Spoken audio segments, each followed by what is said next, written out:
Shalom, saudara-saudara sekalian jemaat Gereja Bethel Indonesia Trogosari dan saudara seiman di dalam Tuhan Yesus Kristus. Selamat jumpa, Tuhan Yesus memberkati. Saudara sekalian, dalam hidup ini kita tidak bisa selalu mengharapkan semua jalan seperti selera kita. Di luar dugaan, kadangkala kita diizinkan menghadapi tantangan dan persoalan hidup. Kebanyakan orang bisa kehilangan pengharapan pada saat dia menghadapi persoalan yang rumit dan sulit.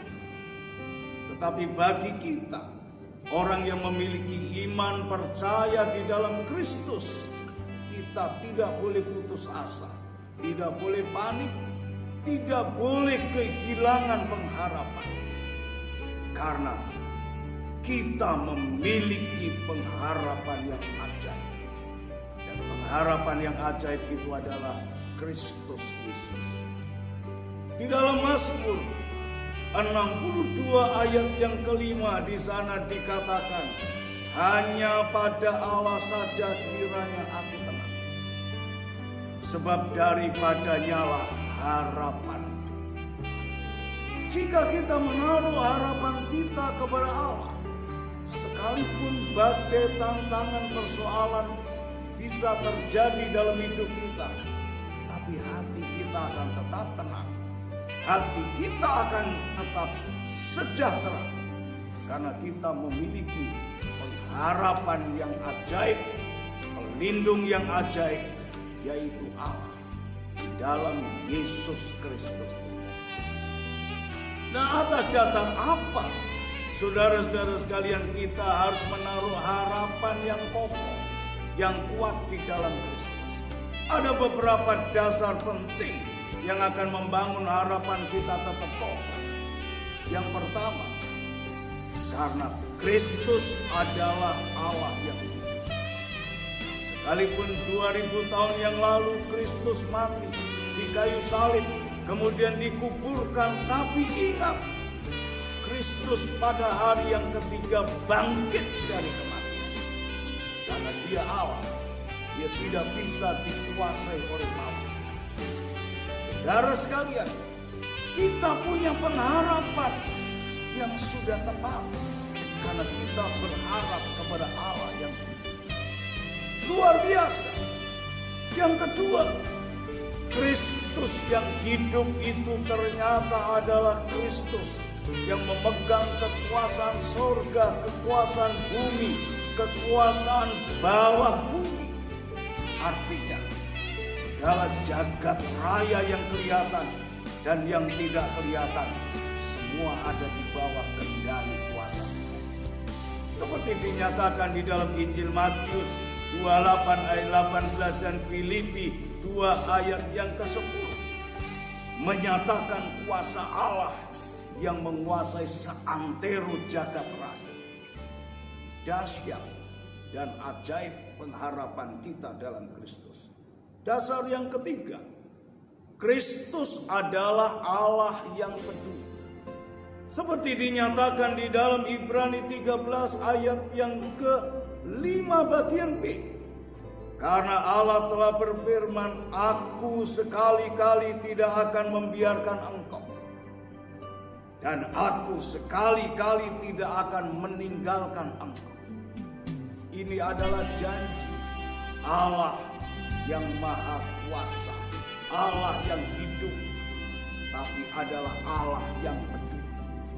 Allah tahu persoalan saudara sekalian, kesukaran dan problem yang saudara hadapi.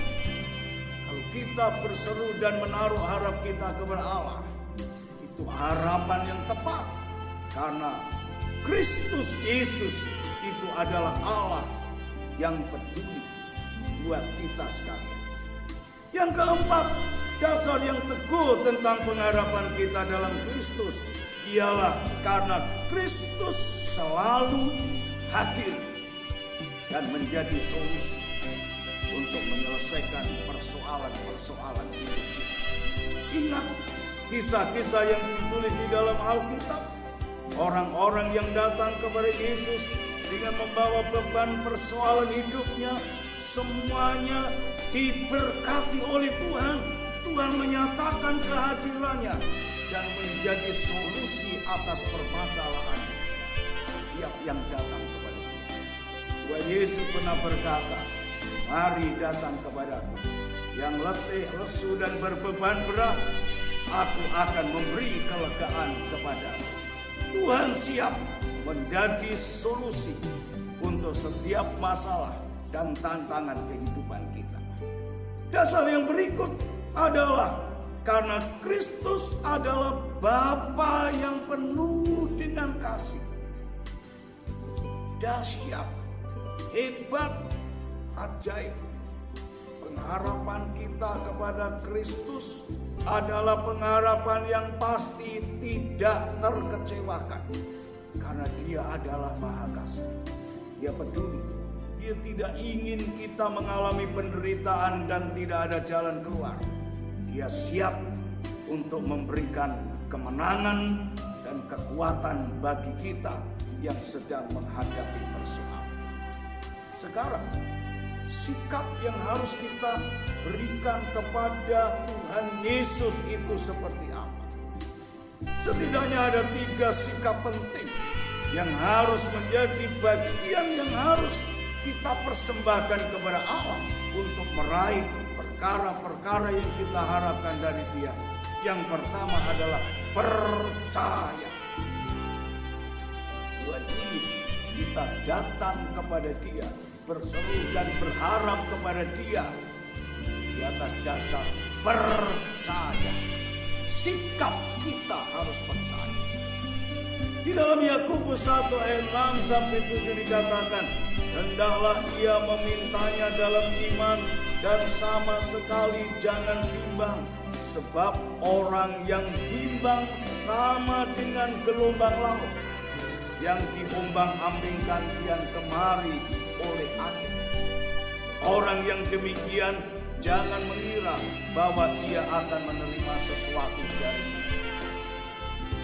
Ini kita percaya kepada Tuhan itu sebagai bukti mengakui kekuatan kuasa ketidakmustahilan yang Tuhan bisa kerjakan buat kita. Yang kedua, kita harus bersikap rendah hati di hadapan Tuhan. Rendah hati artinya kita mengakui keterbatasan Tuhan. Lalu kita barangkali sudah berjuang dengan berbagai upaya, dengan berbagai usaha. Tapi kadang keterbatasan diri kita bisa jadi belum berhasil meraih harapan. Kalau kita rendah hati di hadapan Allah, kita mengakui kekuatan dan kuasanya yang tak terbatas. Firman Allah katakan dalam Yakobus 4 ayat yang ke-10, "Rendahkanlah dirimu di hadapan Tuhan, dan Ia akan meninggikan engkau." Kita ingin tinggikan, harapan-pengharapan kita akan dapat kita raih. Rendah hati, jangan marah saat saudara menghadapi tantangan. Jangan mundur dari Tuhan, jangan tidak berdoa, jangan tidak baca Alkitab. Kita mesti tetap setia kepada Tuhan. Kita mesti beribadah. Sekalipun sementara ini kita harus beribadah di rumah. Gara-gara ada penyebaran virus corona. Tapi kita mesti tetap beribadah. Tetap bersyukur dengan keadaan yang Tuhan beri. Dan kita juga untuk sesama manusia, kita harus saling menjaga. Pemerintah menganjurkan kita harus menjaga jarak aman supaya kita bisa menjaga diri dan menjaga keselamatan orang lain. Kita harus saling memberi empati dan simpati. Inilah rendah hati di hadapan Tuhan dan di hadapan manusia, dan Tuhan berkenan sikap yang demikian. Dan yang ketiga adalah sikap taat. Selalu berkata kepada Tuhan, "Ya Tuhan, aku mau seperti apa yang Engkau mau." Jika kita taat, tidak ada perkara yang mustahil bagi orang percaya yang rendah hati dan hidup taat. Allah bisa mendatangkan mujizat seperti yang kita harapkan. Bagi Allah tidak ada perkara yang mustahil. Dan justru kadang-kala melalui persoalan hidup yang kita alami, Tuhan akan membuat iman kita menjadi kokoh, iman kita menjadi murni, iman kita menjadi semakin kuat, dan kita akan mengalami pengalaman-pengalaman yang dahsyat, semakin mengenal apa hebatnya Tuhan. Dia benar-benar pengharapan yang ajaib. Saudaraku sekalian, dalam Kristus Yesus, segala jerih lelah kita tidak pernah sia-sia. Tetap semangat, tetap beribadah, tetap berharap kepada Tuhan. Tuhan Yesus menyertai dan selalu memberkati kita sekalian. Amin.